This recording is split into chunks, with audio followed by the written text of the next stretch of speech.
So, ladies and gentlemen, on behalf of Philosmos Foundation, I extend my heartfelt welcome to you, to each of you. Allow me to wish you a pleasant evening or a good afternoon, depending on time of day in your part of the world. I'm delighted to coordinate this meeting where we have the honor of hosting a prominent figure in the realm of philosophical research within Muslim context, Amos Bertolacci, from the Institute for Advanced Studies in Lucca, Italy. Bertolacci earned his PhD from Yale University in 2004 and has since contributed significantly to the field. His extensive body of work includes critical editions, monographs, and articles with a primary focus on Ibn Sina. Whether delving into Ibn Sina's philosophy, its sources, or its reception in the Western intellectual traditions, Dr. Bertolacci's contributions have been instrumental. We are honored to have him share his insights with us today. The title of today's lecture is Cure, Healing, or Fulfillment, on the title of Avicenna's philosophical masterpiece, Kitāb al-Šifāء. Before giving you the floor, there, Amos Bertolacci, allow me to use some words in Arabic to address to the people around, in Morocco or within the Arab world. سيداتي سادتي، سعيد جدا بتقديم هذا اللقاء، ربما 19 أو 20 من الموسم الثالث من محاضرات مؤسسة البحث في الفلسفة والعلوم في السياقات الإسلامية. سعيد جدا بأن يكون المحاضر اليوم هو أموس بيرتولاتشي من لوقا من إيطاليا. أموس بيرتولاتشي معروف بدراساته وتحقيقاته ونشراته النقدية بخصوص فلسفة ابن سينا، سواء تعلق الأمر بأصول هذه الفلسفة أو بتأثيرها في أوروبا خلال العصر الوسيط. اليوم سيتحدث بيرتولاتشي عن عنوان أو عن دلالات significations، عن دلالات the meanings، عن دلالات عنوان ابن سينا كتابه الضخم كتاب الشفاء. ما هي دلالة هذا العنوان؟ هذا هو موضوع المحاضرة اليوم. There, Amos Bertolacci, thank you for graciously accepting my humble invitation. The floor is yours. Thanks very much, dear Professor Ben Ahmed, dear Fuad. This is a very nice opportunity. I am very grateful for the possibility of sharing provisional results of my research with you and with the other colleagues connected, whom I heartfelt thank and send in my greetings. So I'm just sharing now the full screen of the presentation. I hope you see now the full screen of it. Yes. Yes, so we can start. So just the inspiration for this lecture came to me a few years ago when I heard on the radio, on the Italian radio, a physician and oncologist in particular, getting upset by the fact that in Italy we call some particular severe forms of cancer uncurable maladies or illnesses, malattie incurabili. And this oncologist told that there is no illness which is not curable. Unfortunately, there are illnesses which have no healing, which are not healable. So therefore, that triggered in my mind the fact that the title of Avicenna's masterpiece in philosophy, the Kitāb al-Šifāء, is sometimes translated as Book of the Cure, some other times as Book of the Healing. And therefore, that prompted me to go deeper into this subject. In the same years, also, an article appeared, we will discuss it in a moment, in which a non-medical interpretation of the title of this masterpiece was proposed. contrary to the naive impression that the term Šifāʼ must have some kind of medical underpinning. So the issue basically is this one. We have Avicenna's favorite Summa is magnum opus in philosophy, which is really a milestone of Western philosophy with more than 5,000 printed pages, the current Cairo edition of the work. And we still don't know the precise meaning of its title. Well, the main reason for this is that Avicenna does not explain the title, contrary to what he does basically in all his other major summas. So as a consequence, different translations of Šifāʼ as a title of this work of Avicenna have been proposed in modern scholarship. And the proposals go either towards a medical explanation of the title or more recently towards a non-medical explanation.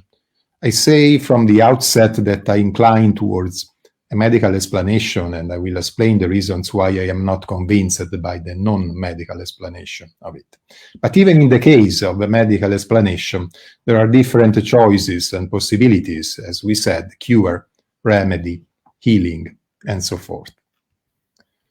So the outline of what I'm going to say after the introduction, state of the art, some reasons which do not recommend a non-medical interpretation of the title, various reasons in favor of the medical interpretation of it, and then in the heart of my analysis, the fifth part, the meaning of Šifāʼ, its sources, and the type of disease that this Šifāʼ is meant to cure or to heal or to remedy. And then a brief conclusion, pointing to the fact that this title is very full of significance. I call it a synthetic title insofar as it condenses in itself many trends of Avicenna's thought. So the state of the art. Well, scholarly opinions diverge as to medical meaning A and more non-medical, more colloquial meaning B. Well, famously, Dimitri Gutas called the Šifāʼ the book of the cure, meaning for cure medical treatment. Other scholars like Edward Grant, Olmiard de Mandeville, and others proposed remedy. Michael Marmura famously also opted for another choice, a book of the healing, meaning the effective medical treatment. A more colloquial meaning was recently proposed by George Saliba in a recent article of 2017. Also joining a non-medical meaning of this term with what is the Latin medieval translation of the title of the work as a sufficientia. Saliba proposed an idea of Šifāʼ as quenching one's thirst of knowledge or finding one's cognitive fulfillment in a non-medical sense, as you can see.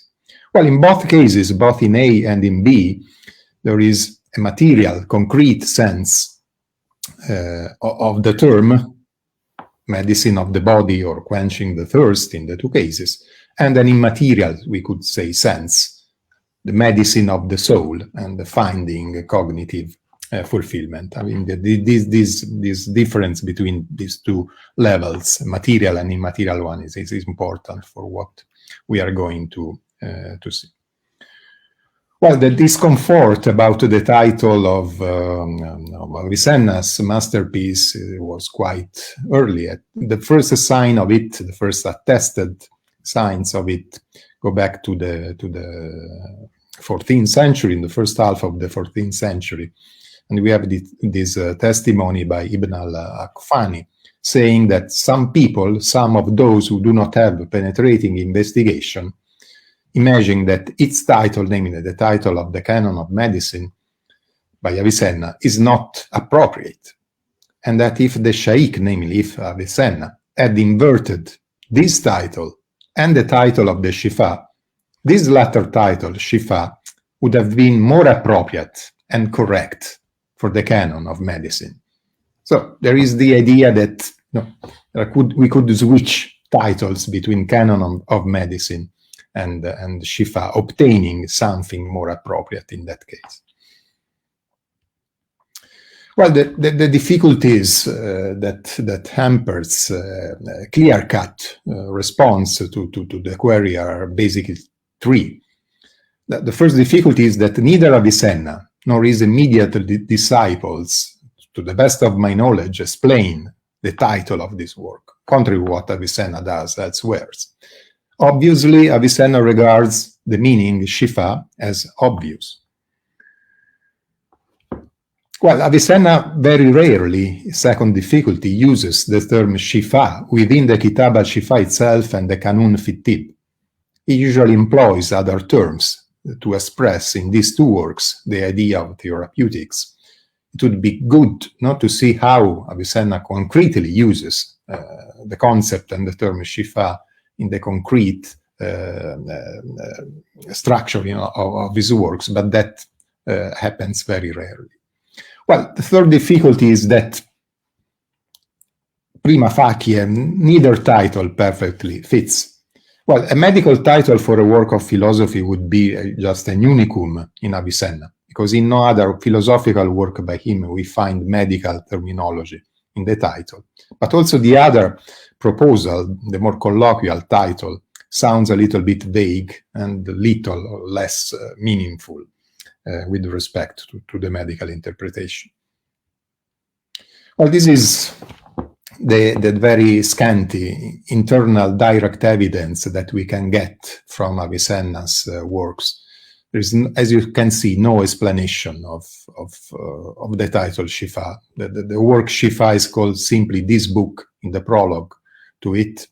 Then there is the introduction to the physics of the Šifāʼ, in which again Avicenna speaks of books collectively called Kitāb al-Šifāʼ without no further explanation. The title Šifāʼ is recalled in other works like the Kitāb al-Najāt, the Hikma Mashrihiyya, the Kitāb al-Isharat wa Tanbiyat, but not even there further clues can be gained. Giugiani, the famous secretary and biographer of Avicenna, in the introduction to the Šifāʼ that he writes, just mentioned the title, and also in the biography by Giugiani of Avicenna, there is no further enlightenment of this issue. So we are a little bit without fundamental or decisive evidence in this regard. Well, in the metaphysics of the Šifāʼ, the part of the work which I know better, and in the Qanun fi Tibb, at least in some parts of it, there is a very rare use of the term Šifāʼ. Basically, in the metaphysics, in the Hilayat of the Šifāʼ, more than 450 pages, there is no occurrence of this term, contrary to expectations. So, as we know, the Hilayat, the metaphysics, is the end of the work. We could expect some clues about the title, at least in the end of it, but we don't find it. We find one occurrence of an elative form from the same root, ashfa, but in a non-technical meaning. And in the Qanun fi Tibb, I have found no occurrence of the term Šifāʼ in the first important book of the work, at least according to Habibi's indices of the recent edition of it. Well, other roots, other terminology is used both in the Šifāʼ and in the Qanun fi Tibb for conveying the idea of therapy or therapeutics. Basically, are the roots Ain, Lam, Jim, and Ba, Ra, Hamza, so for alaja, to treat, and Ibra in the sense of sanification. This happens in the Hilayat in the introduction of the Kanun Fitib, and also in the Fan 4 of book first, according to Abibi's edition. So the idea is that of an hilaj, or of muhalaja or muhalajat, but no occurrence, no significant occurrence of Shifāʼ. Well, we have, however, some important external, indirect evidence. This indirect evidence comes from the Kitāb an-Najāt, the Book of Salvation, a work which was written shortly after the Kitāb al-Šifāʼ by Avicenna, and a work which stems from the same previous material and works which Avicenna reuses, both in the Šifāʼ and in the Najāt, to compound these two works. In the Najāt, we have the explanation of the title, and the explanation of the title given in the Najāt for the title Najāt can be important, insightful also, to get some indirect indications for the Šifāʼ as well. And Avicenna says, then I would expound the divine science in the most clear and concise way, mentioning in it the state of the return, famous return of the human soul to the heavenly world, and the state of the ethical virtues and of the moral actions that are useful for the soul's return, in order to obtain the salvation, najat, from drowning Gharq into the sea Bahr of errors. Well, we have so in this passage a strong eschatological and ethical interpretation of the title Najat.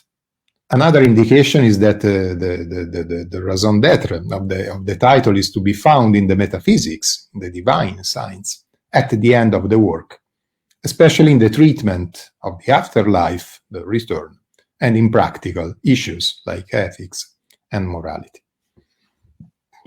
And of course, there is a strong Quranic background of this title. Surah number 2, verse 50, just reproduces the three key terms that we find in Avicenna's explanation of the title Najat. And recall that we parted the sea for you, so we, and God speaking, of course, and we saved you, and we drowned the people of Pharaoh as you looked down. So, this is after the state of the art against the non-medical interpretation. The recent hypothesis by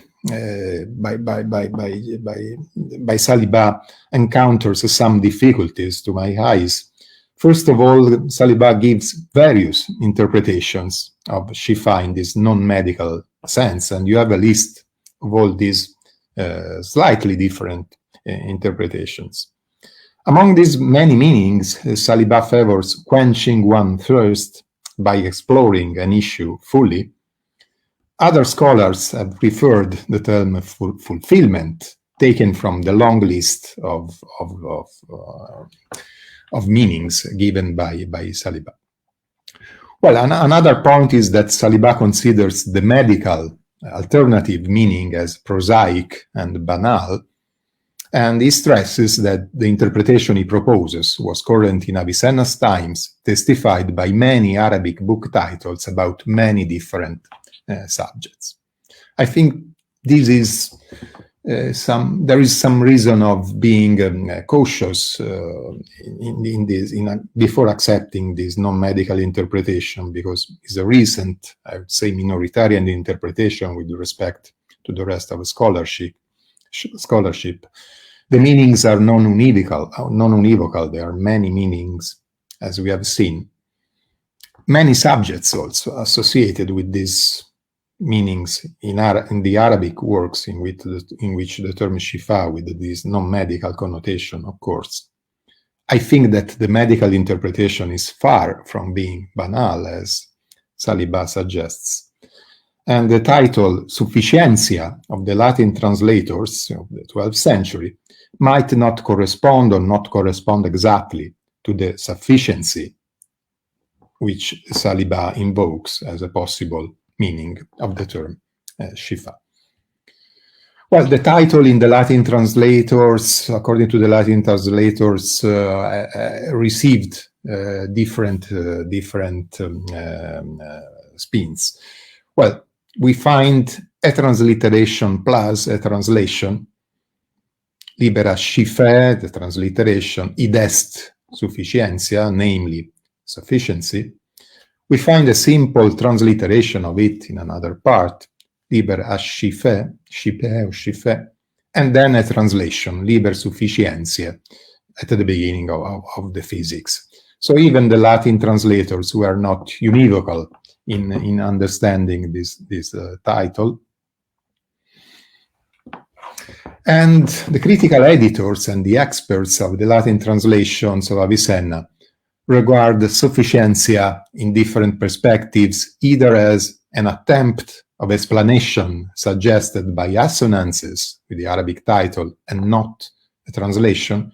And this is the authoritative opinion by Simon van Riet, expressed in the Liber Primus Naturalium. François Oudry proposed that Shifa is a translation meaning healing.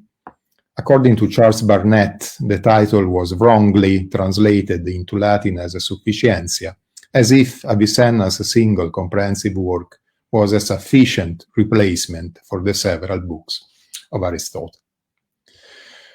So, I leave this non-medical interpretation on a side in order to focus to what looks to me the most promising interpretation, namely the medical interpretation of the title. Well, of course, there is an interesting cross-pollination in intersection of philosophy and medicine in Avicenna that we have to keep into account to address our issue. There is a strong presence of medicine in the Kitāb al-Šifāʼ, especially in psychology and zoology. Vice versa, there is a presence of philosophy in the Qanun fi Tibb, especially in the book 1. Well, chronologically, Kitāb al-Šifāʼ and Canon of Medicine were written at the same time and with the same method of composition. We will see in a moment the passage of Avicenna's biography informing us of that. Well, the two works were translated in Latin, not by chance, at the same time and in the same place, namely in Toledo, in Andalusia. So there is also, a joint reception of these two works in the subsequent history of the general reception of Avicenna in Latin. And, for example, for Dante Alighieri in the Inferno Fourth, Avicenna is part of the philosophical family together with Aristotle, but is also in between Hippocrates and Galen among the physicians. So, given all this, a link between the titles of the two works is conceivable. And this is the passage of the biography by Giugiani I was referring to before. There is the genesis of the Šifāʼ as explained in Avicenna's biography. And then Giugiani asked him, Avicenna, to comment on the works of Aristotle, but he said that he was not free to do so at that time. But if you would be satisfied with my composing a work in which I would set forth what to me is sound in these sciences, without debating with those who disagree, I would do that. Important this passage. B, I was satisfied with it, and so he began with the physics of a work which he called Kitāb al-Šifāʼ. He had already written the first book of the Qanun fi Tibb, Canon of Medicine, and every night pupils would gather at his house, while by turns I, Giugiani, would read from the Šifāʼ, and someone else would read from the Qanun. And then there is the famous anecdote of the so-called drinking parties after these study sessions with different kinds of singers, etc. For us, it's important the idea that the two works came to light concomitantly and with the same method of composition, with a close interaction between the teacher Avicenna and his students and cooperators. We have already seen the early medical interpretations of the title. The passage of al-Akfani not only points to some doubts raised against the appropriateness of the titles Šifāʼ and Kanun, but the idea of switching title from one work to the other attests that, according to the adversaries of al-Akfani in this passage, Šifāʼ has a very strong medical meaning, so strong that it can be applied to the Kanun. And we have already another interpretation going in that direction by al-Safadi a few decades later, in which praising his own master, the same al-Akfani mentioned before, Safadi says that if Avicenna had seen him, he would have directed his pointer, ishara, towards him. By means of him, his cure or healing, his Šifāʼ, would have been sound, and his salvation complete, etc. So the idea of the soundness of the Šifāʼ is another attestation of the medical interpretation of this term. And now the open issues. Now this is the heart of our investigation, which is the precise meaning of this term, which are the sources to which Avicenna possibly refers, and which disease has Avicenna in mind when speaking of cure or healing. Let us start with the meaning.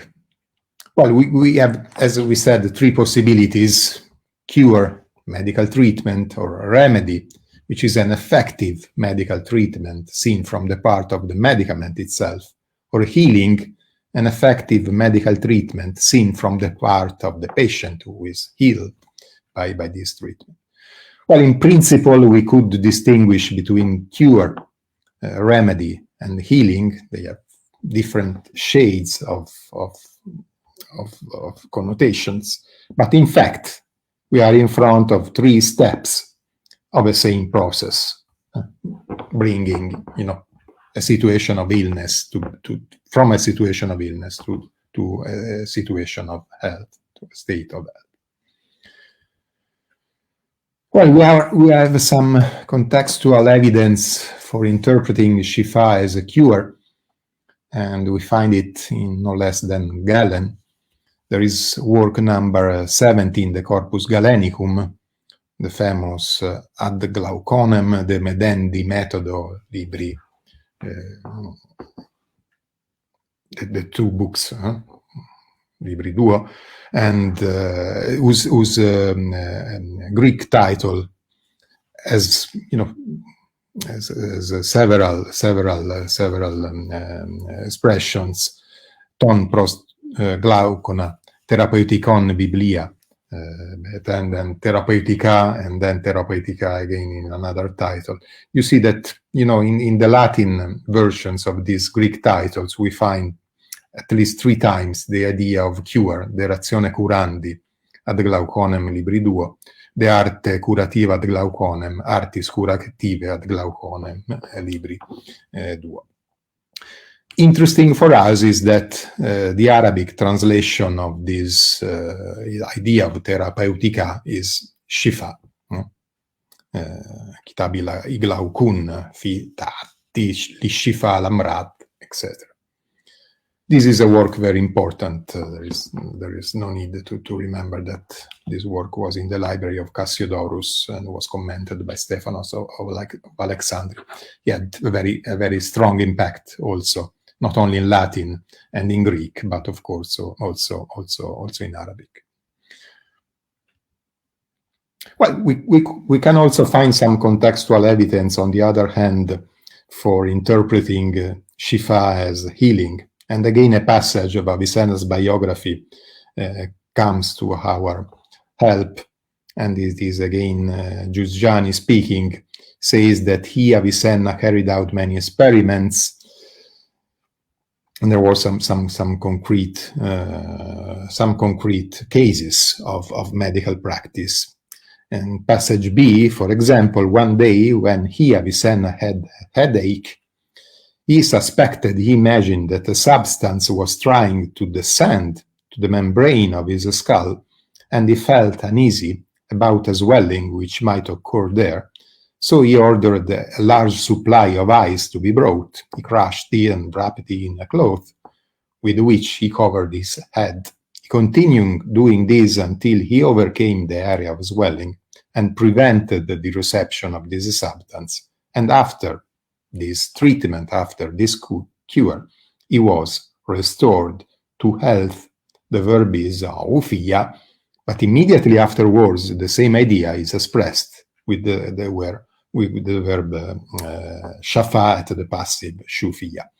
Passage C, relevant to us. Another example is that of a tubercular woman in Khwarezm, whom he ordered to take no medicine other than rose preserve made with sugar until, in the course of time, she had taken 100 months, and after this cure, after this treatment, she was healed. Shufiyat. So the idea of Shifāʼ, of Shafa, is definitely in this passage the idea of a healing, not of a cure, because the cure has already been described in the lines immediately preceding. This is a text by Giugiani, it's not by Avicenna, but it can reflect the practice of Avicenna's vocabulary. Well, the issue is intricate because there are many possible Greek equivalents, and in this slide you can see some of them. So the situation is not clear cut as we would desire. And we will see also when speaking in a moment of the possible sources of Avicenna for the recourse to this title, that different interpretations of the term Shifa come to the fore. The fundamental distinction that we have to keep in mind is that these two levels of the medicine of the body and of the medicine of the soul, and of course in titling the masterpiece in philosophy, Kitāb al-Šifāʼ, Avicenna has in mind this second level of a so-called spiritual medicine. Which sources of this terminology? One has already been pointed out famously by Dimitri Gutas in this seminar article of 1983 on Paul the Persian. There is a passage in which Paul the Persian, Apud Miskawai, reported by Miskawai, Paul the Persian says, prior to Aristotle, prior to these philosophers, the parts of philosophy were dispersed. Then Paul the Persian continued in a similar manner, a few lines afterwards, Aristotle collected the dispersed parts of philosophy, combined each part with what was conformable to it, and placed it in its appropriate place, so that he produced from it a complete course of treatment, Shifa, by means of which the souls are cured, tadawa, of the diseases, askam, of ignorance, jahl is the term.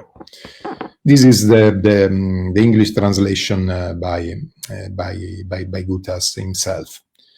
Unfortunately, the original Syriac or Pahlavi text is lost. We have this report in Arabic, which is, however, significant because of the presence of the term shifa in the meaning of treatment, in the meaning of cure.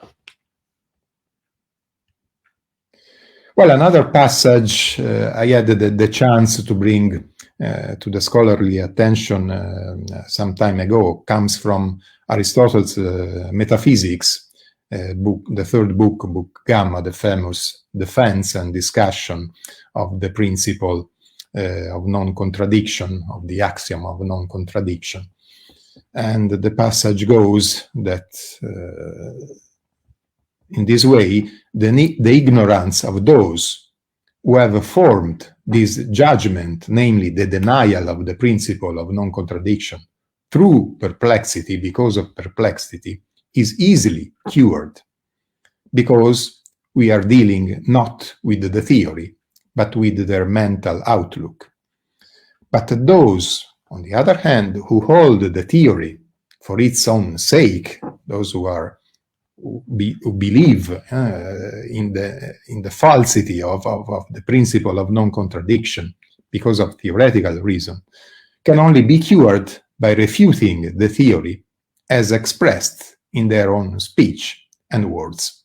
This is the famous defense by means of an elenkos that Aristotle makes of the principle of non-contradiction. Important for us is that the Greek original text speaks of an agnoia, an ignorance which is hiatos, easy to cure. And then again, there is the occurrence of the term iasis later on. In the only extant Arabic translation of this passage, which is available by Ustad in the 9th century, in both cases, there is the translation of these hiatos and iasis as Shifāʼ. Their ignorance as a cure, lijahlihi Shifāʼ, and their cure is the correction, Shifā'uhum tashīḥ. Avicenna probably was not using this translation when he paraphrased this passage. Avicenna probably had recourse to at least another comprehensive translation of the metaphysics besides that of Ustad. And in Avicenna's Ilayat, we find a paraphrase of this passage of Aristotle, in which the term ilaj, according to the root that we have seen before of treatment of therapeutics, replaces the term Shifāʼ. As regards the perplexed about the principle of the excluded middle, his treatment, ilaj by us, consists in resolving a difficulty or the difficulty in which he incurs. So this is the first category of people mentioned by Aristotle, those who are really perplexed about the principle at stake, which in Avicenna is the excluded middle, whereas in Aristotle is the non-contradiction. But the presence of the term ilaj treatment is significant. Avicenna probably by means of another translation or through his own genius understood that Aristotle was speaking not of a healing but of a cure, and therefore replaced the term Shifāʼ used by Ustad with the term ilaj. Well, these are the two sources Paul the Persian and Aristotle already established in scholarship. There might be more.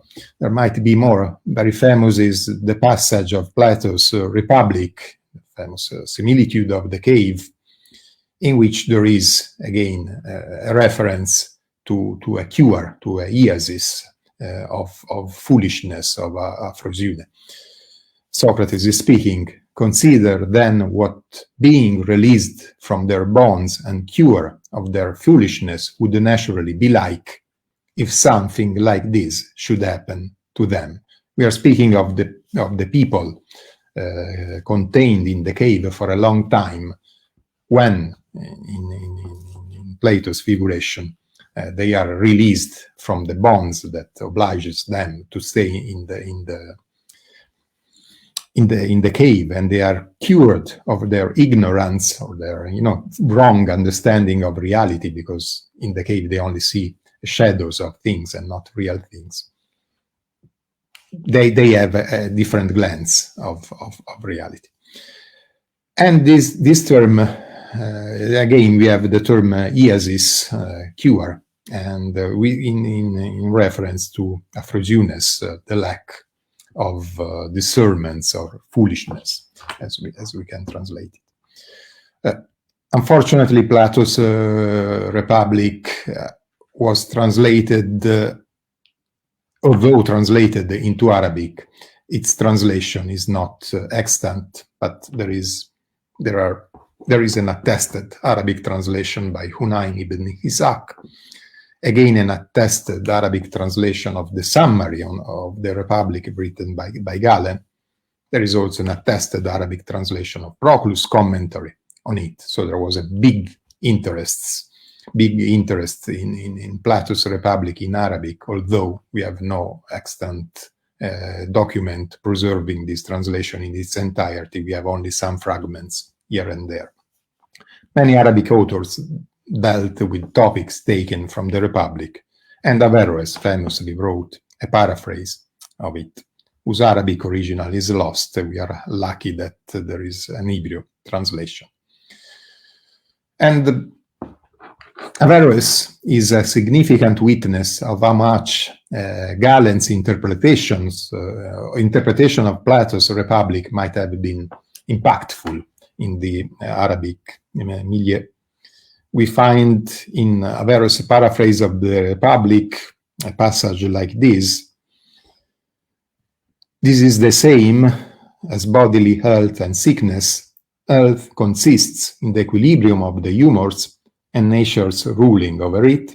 Sickness consists in their being dispersed in opposition to nature and their ruling over it." So with the soul, the analogy is between body and soul. Its health, the health of the soul, consists in maintaining a close link with the cogitative part, while its sickness consists in the other parts ruling over it. Virtue is thus a kind of health and beauty, and vice is a kind of sickness. Just as health is one, so is virtue one. This passage is not in the original text of Plato's Republic, and the Hebrew editor and translator, Edwin Rosenthal, thinks that this passage can be taken and presumably go back to Galen. And again, we have not to forget the Quranic background of the ideas of sickness and healing. We have at least two passages from Surah 2, verse 10. "In their heart is sickness." And then in Surah 10, verse 57, "O mankind, there has to come to you instruction from your Lord, and healing for what is in the breasts, and guidance, hudan, and mercy for the believers." The two terms, Shifā and Hudan, point to the titles of two Summe of Avicenna, the Kitāb, our Kitāb al-Šifāʼ, and the Kitāb al-Hidayah, another minor Summa of it. So this passage is significant to my eyes, and can explain the issue in this way. The scarcity of references to the term Shifā in Avicenna's medical and philosophical works, which we have lamented before, might indicate a non-medical and non-philosophical provenance of the term, therefore a Quranic and religious provenance of it. Finally, which disease are we in front of? Well, in Avicenna's sources, we have two kinds of disease. In Aristotle and Paul the Persian is ignorance. We can speak of a theoretical dimension of the disease. In Plato, in Averroes, and the Quran, is rather foolishness or vice, is more a practical dimension to it. In Avicenna, we can find both a theoretical and the practical dimension of the supposed disease which the Shifā brought about by the book Kitāb al-Šifāʼ is meant to heal. The theoretical disease in Avicenna is represented by one of the last chapters of the Metaphysics of the Šifāʼ, chapter 9.7, which famously deals with the happiness and misery in the afterlife depending on whether or not the human intellectual faculty has reached perfection.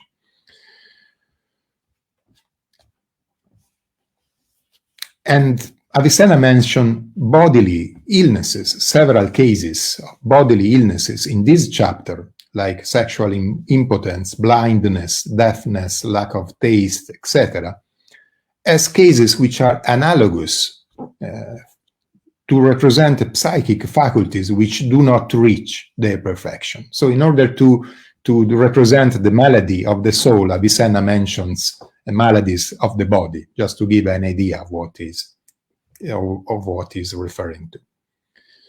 So the theoretical disease at stake is the lack of perfection of the human intellect. As in the case of bodily diseases, there is a lack of perfection of the human body at stake. The practical disease is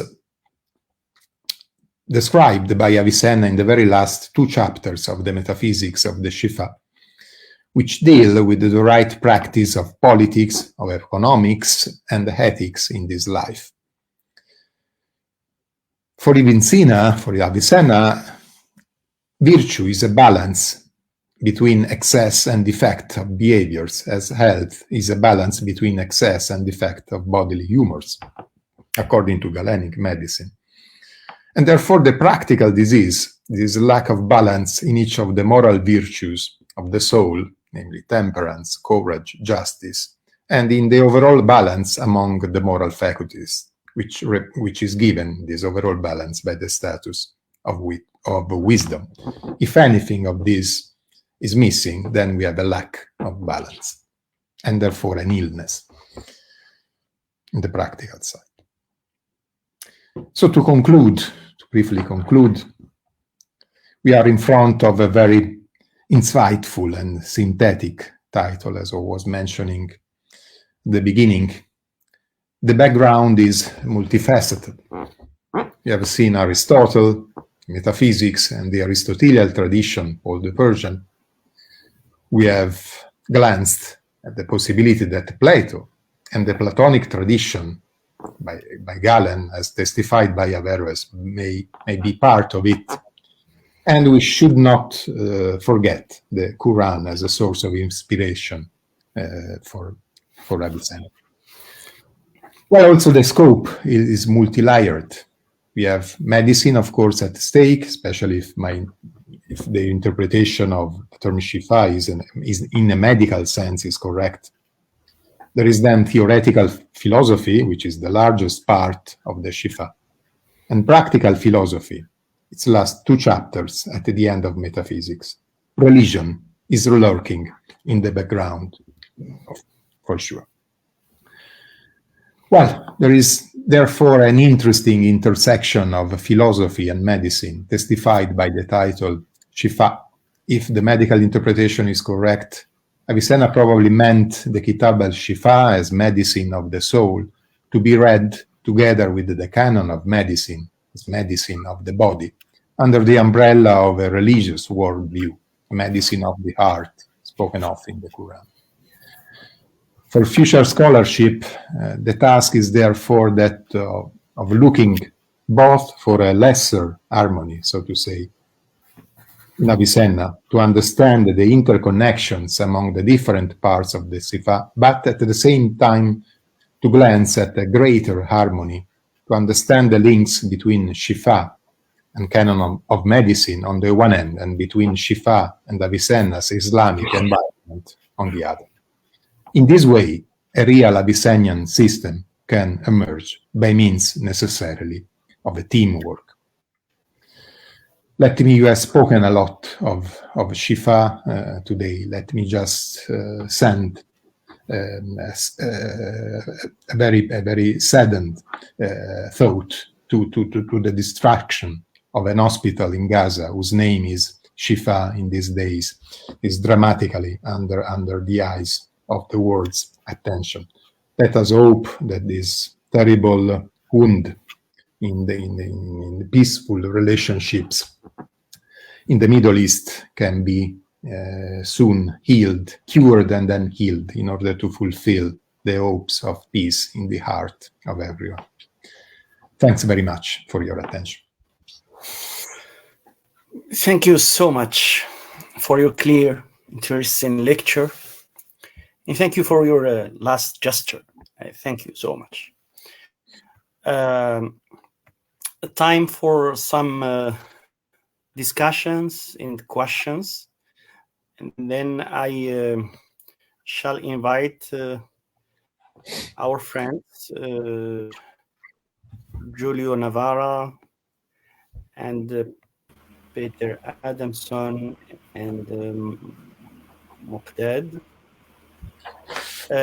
comment or to ask questions to clarify some, I don't know, some topics in the or parts of the lecture. I have to thank you to join us. I mean, my friends, my colleagues, Muqdad, Peter, Giulio, and other friends that, I mean, took off their time and joined us. So, and the floor share yours. my gratitude. Yeah. I don't know. Do you want to start, Muqdad? You can use French if you want. Muqdad, can you hear me? Non. Sorry, j'ai pas pu assister dès le début, alors je parlerai plus tard. Bon, merci. Merci. D'accord. Merci. Let's start. I mean, let's start with some, let's say not naive questions, but additional. I mean, pieces of information. For example, in the religious tradition, I mean, the Muslim religious tradition, we have, let's say, the two shifas, or the two, let's say, healings, and they mean by this Quran and honey. Yes. So, the Surah of the Beast, right? Yeah, honey for the bodies and the Quran for the souls. Yes. I mean, we can find also this analogy in some text by Ibn Rushd in his Fasl al-Maqal, his famous text in Fasl al-Maqal, where he presented the law or Sharia as the medicine of the soul, or something like that. I mean, and the medicine is the healing of the body.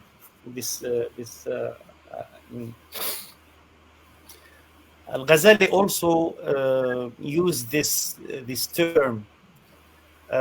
He used Shifā' al-Ghalil or al-Alil, which means two things. I mean, to quench your thirst or something like that, or your illness.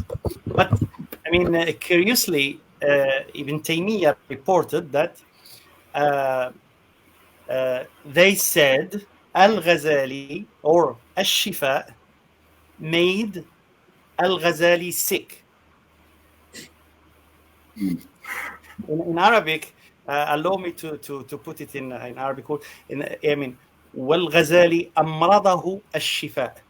So the contradiction between the two words. I mean, to make someone sick in the shifa. That's what I have just to share it with you, all of you. So, Giulio, do you have any question? There is a question by Professor Adamson in the, maybe you want. I cannot. Maybe Adamson is not. He's in the chat. In the chat. He's getting ready for the dinner. So. Yeah. Okay. But. Okay. Say I did have a question for Amos. The pairing of the Kanun and the Shifā reminds me of the pairing of Kitāb Mansuri, Physical Medicine, and At-Tibb al-Ruhani by Abu Bakr al-Razi. So here we have not just the standard healing of body-soul analogy, but actually a pair of linked texts for the same pattern with an explicit connection mentioned at the start of the Tibb. So obviously Avicenna was not a big fan of Razi, but could this have been an inspiration? for this pair of linked text. I guess so. And thanks very much to Peter for this remark.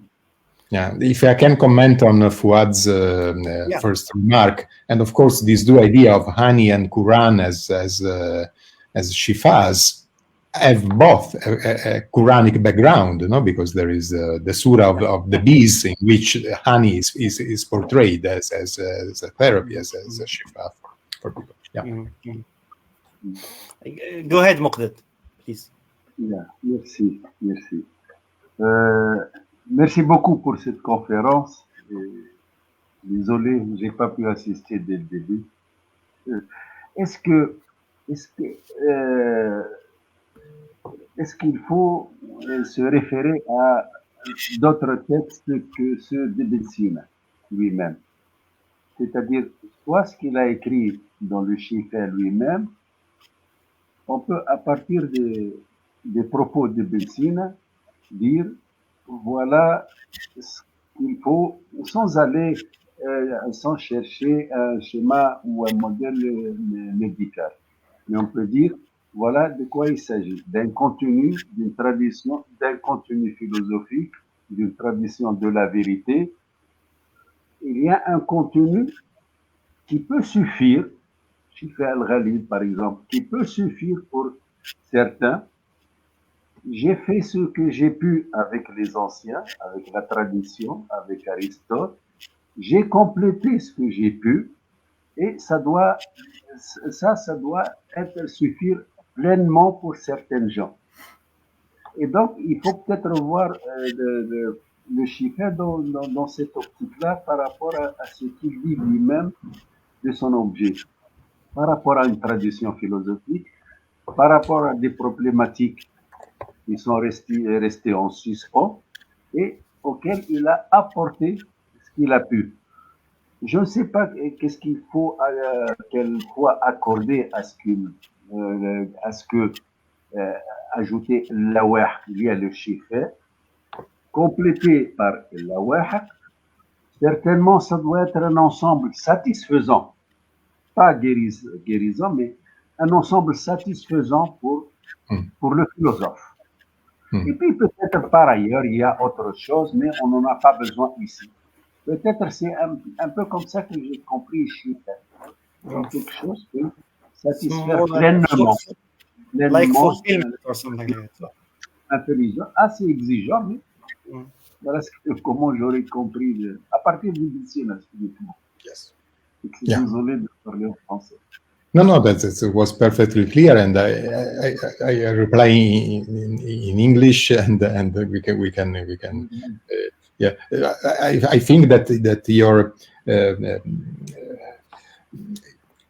your interpretation goes in the same direction of the idea of the Latin idea of a sufficientia, according to what Charles Barnett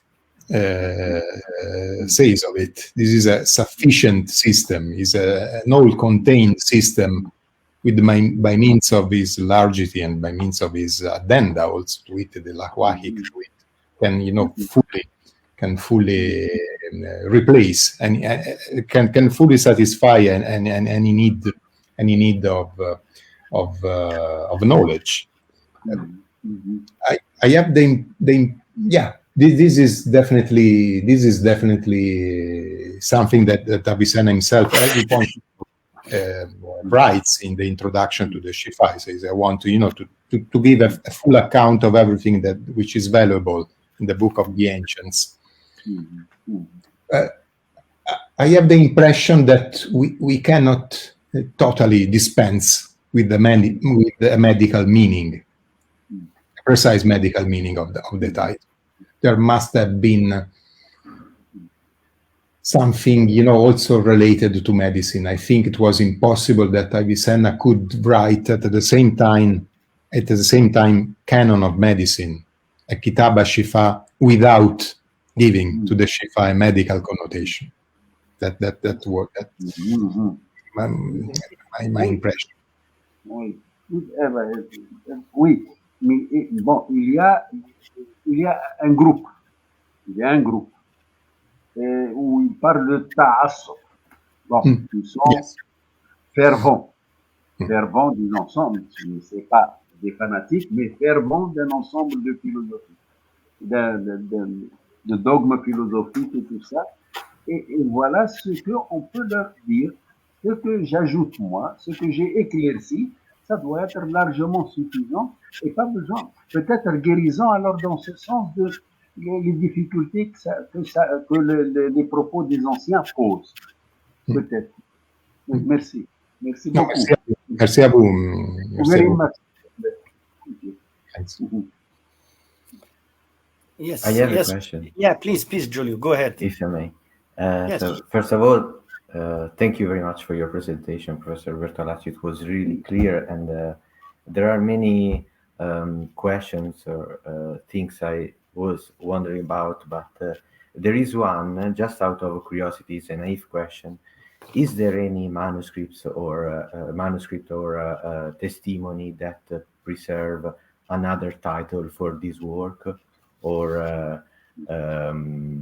as some other how to say heading for this work by Ibn Sina? Thanks very much, Giulio. Thanks also not only for being here, but also for having created the opportunity of this lecture together with Professor Ben Ahmed, that I forgot to mention before. Very grateful to you.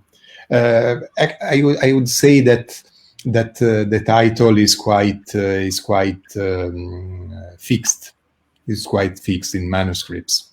Also because we have very early testimonies in which Avicenna himself or Giugiani say that the title was al-Šifāʼ. So I think there was not too much space to have an alternative title to it. Of course, in the manuscript tradition, then you have a lot of accretions or additions to this title, maybe explanations. You have also the name of Avicenna is conveyed in different forms, but the idea that this summa is called al-Šifāʼ is quite, I would say, fixed and established from the very beginning. I am not aware of any alternative titles given to it.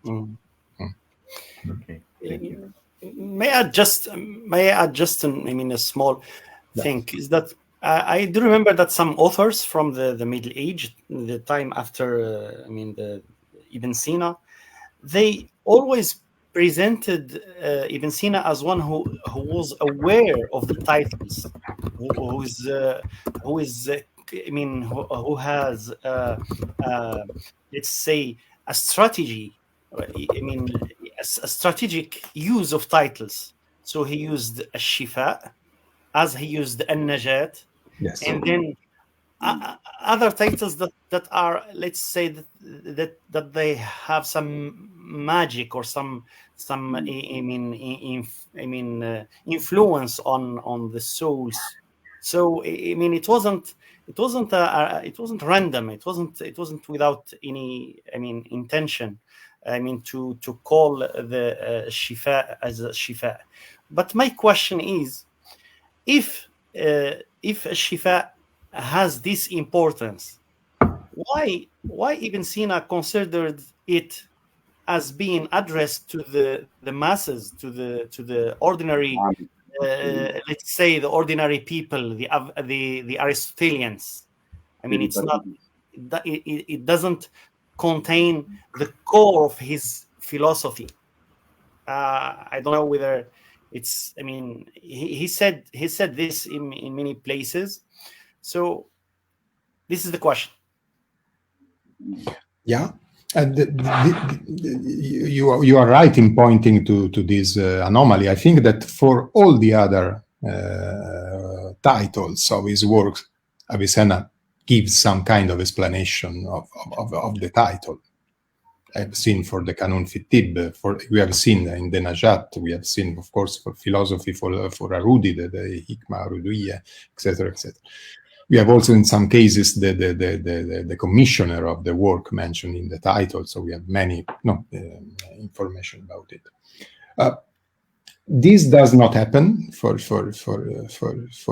Šifāʼ. I have the impression that this is a very important, though negative, indication. Is an argument silenzio, which attests that for Avicenna the meaning was so obvious that there was no need of explaining it. And the fact that if this is correct, I think that this obvious character of the title is another argument in favor of, I would say, of the medical interpretation of it. Yeah, and not the more I would say the more dispersed and the more variegated, the more multifarious non-medical interpretation. This, I think, is an important, a key element which you rightly recalled. And why then this work without an explanation of the title was released, not to the peripatetic community? This, if I got it correctly, this was the second part of your question. Yeah. And I think that Avicenna was just addressing the right audience, in front of which he didn't feel the need of explaining this title, which was, obvious both in a philosophical sense, both theoretical and practical, and in a non-philosophical sense because of the Quranic underpinnings related to it.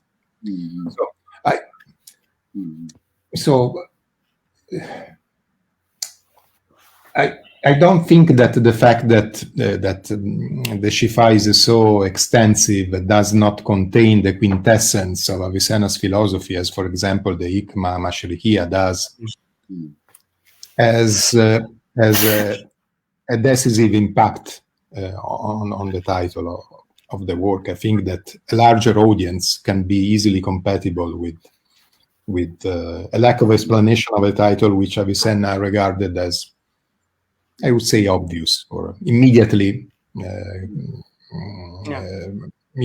conceivable by his audience.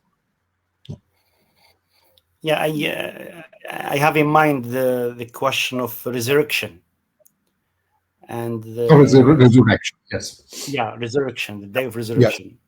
Yes. Yeah. And I mean, a huge controversy took place around this issue.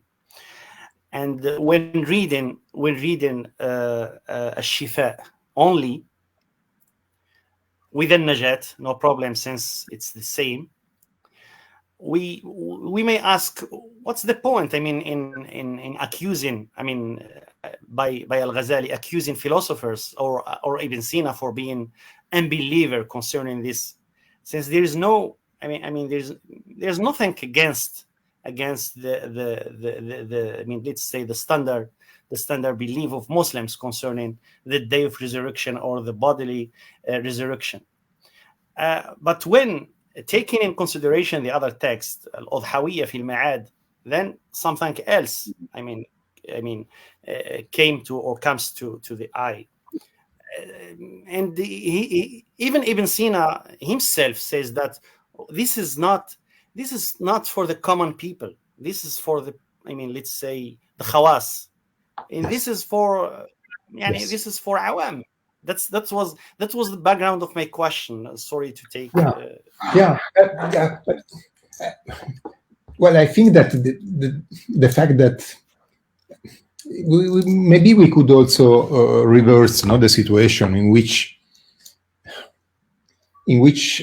a massive work like the Šifāʼ required a degree of competence in philosophy, maybe higher than a shorter work like the Hikmah Mashriqiyya or the Kitāb al-Najat, in a sense, because someone who is a competent reader of this work must know all the debates involved in the frequent discussions that Avicenna devotes to topics in which someone might object and I answer to this, someone else might object and my reply to this is.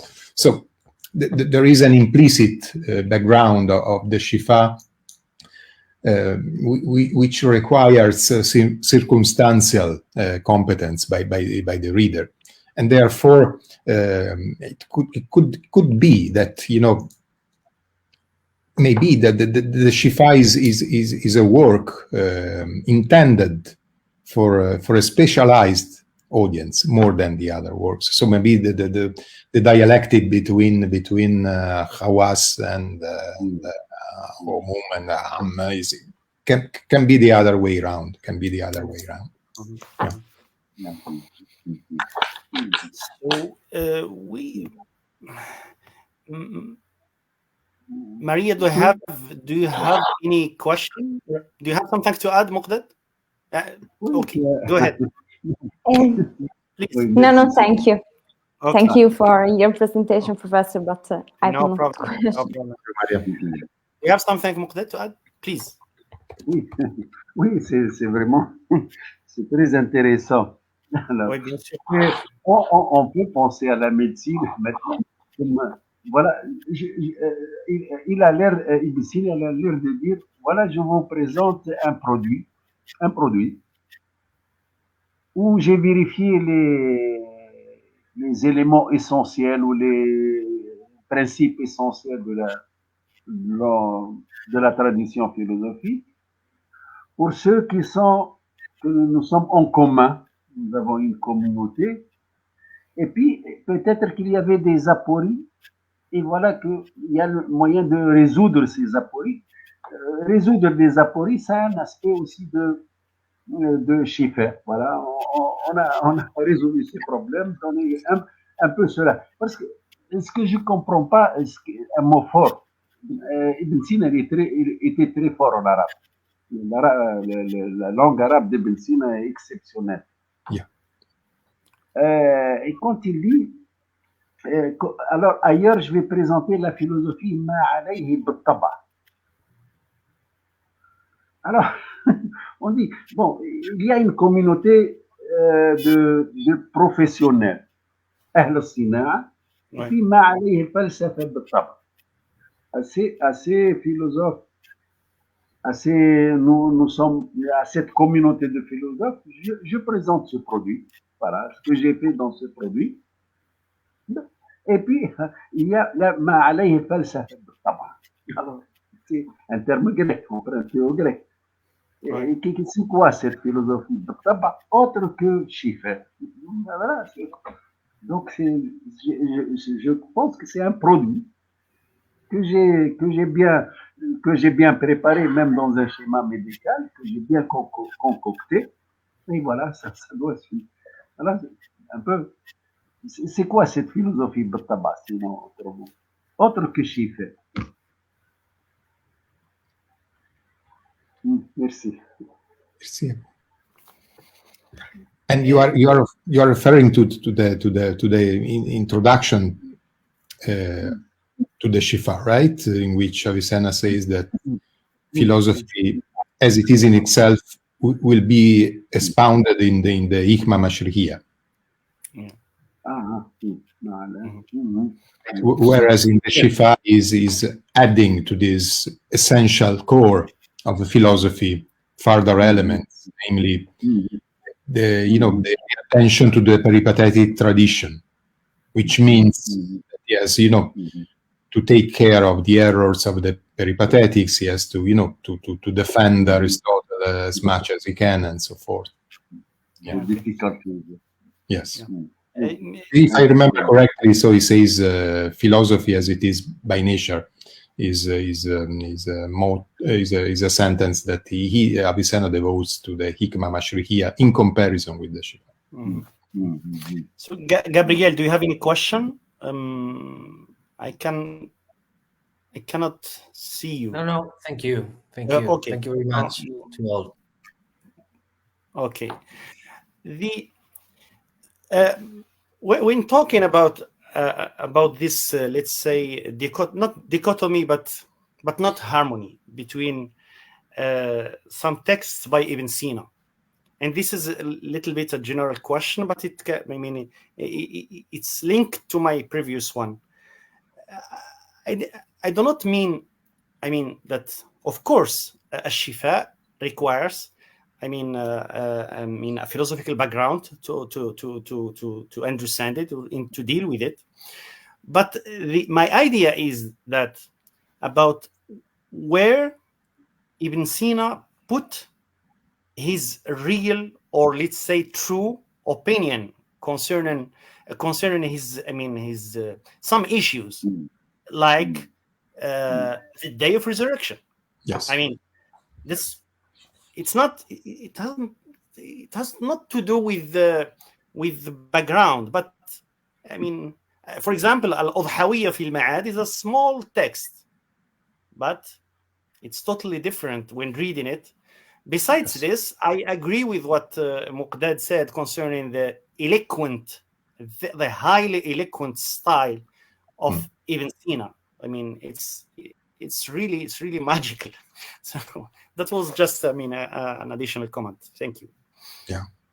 Well, thanks very much. Thanks very much. I think that, for example, for the issue of resurrection, the two types of Ma'ad that Avicenna has in mind in the chapter 9.7 of the Ilayat, which we were mentioning before, there is I would say a more conciliatory attitude in the Šifāʼ with respect to the Quranic afterlife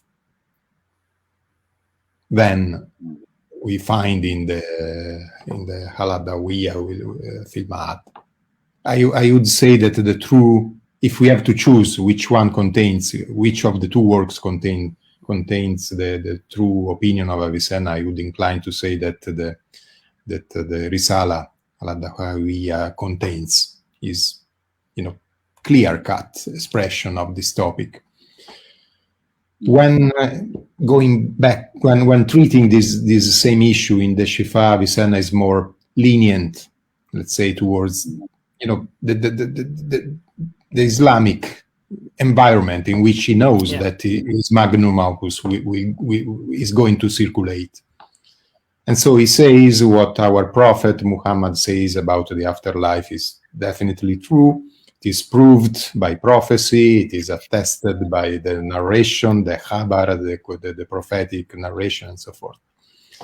But the philosophers prefer another type of afterlife, which is the spiritual one. I leave the bodily afterlife to our Sharia, to our religious law, which is beyond the doubt, and I deal with this other. I think is a strenuous attempt to keep together two lines of investigation of this crucial topic of the resurrection, which could, diverge dramatically. Avicenna, I think, in the Šifāʼ keeps them united as much as he can, saying that prophecy has already attested the truth of the philosophical account of the afterlife, and vice versa. At the end of the chapter 9.7, he provides a very articulated and very, we could say, a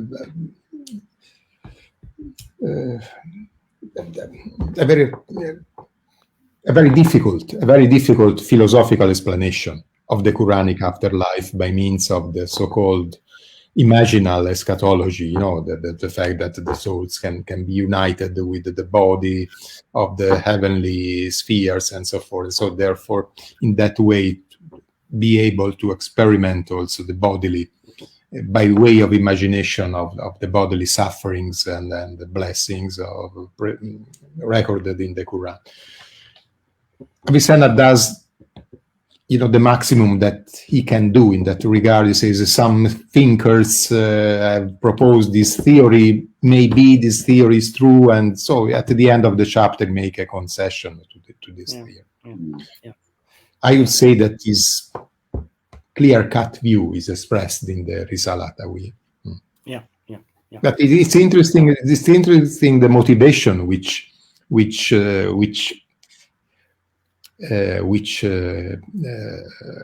prompts Avicenna not to enter into a clash with the Quranic afterlife in the Šifāʼ.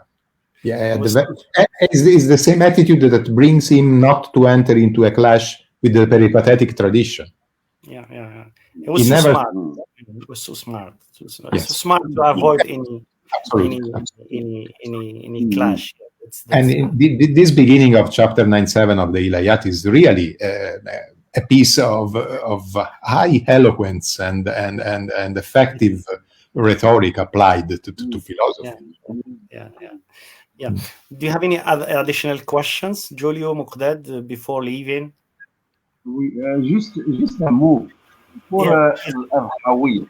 C'est un texte compliqué où d'ailleurs on pourrait s'amuser un peu en jouant, s'amuser Ibn Sina connaissait, comme Farabi d'ailleurs, connaissait bien les sectes, les différentes doctrines, et surtout des théologiens, pour la résurrection, pour l'âme, pour tout cela.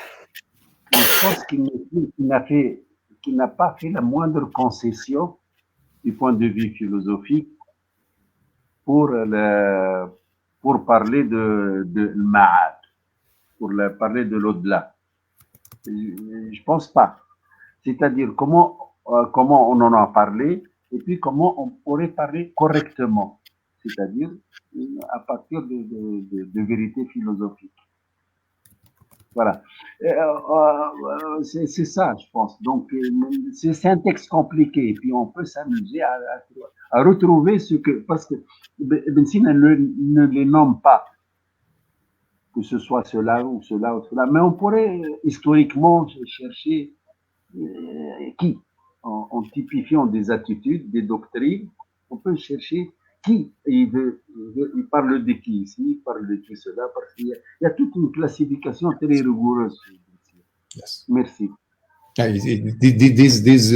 This survey of the different opinions in the Risala Hadawiyya is impressive. It really provides also information about religious tendencies which are unknown or otherwise. You are perfectly right that this is invaluable material that should be investigated. Unfortunately, I guess that after Francesca Lucchetta's edition of 68, not much more work has been done on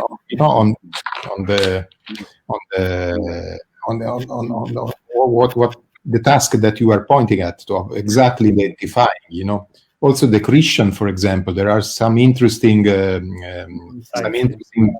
polemics against Christians group, which is not easy to understand whether they are Nestorians or Jacobites, or to which let's say religious group that they belong. So there is important, really important, not only philosophical work but also source of information for the religious tendencies of the time. Giulio, do you have any question? Thank you very much. No. Just to say thank you, because it was really, I learned a lot. I'm the one who should thank you. Thank you for this opportunity. Pardon? Oui. Thank you for this opportunity, cette chance d'écouter Amos Bertolacci. The pleasure is mine, and I'm so glad that we succeed this meeting. Amos Bertolacci, thank you so much for your interesting lecture. Thank you, Giulio, for what you did to make this easier and fluent. Thank you, Muqdad. Thank you, all our friends from in other places. So, see you next. Un dernier pour un mot pour rire. Il y a toujours la vérité et il y a toujours les compagnons, al-ashab.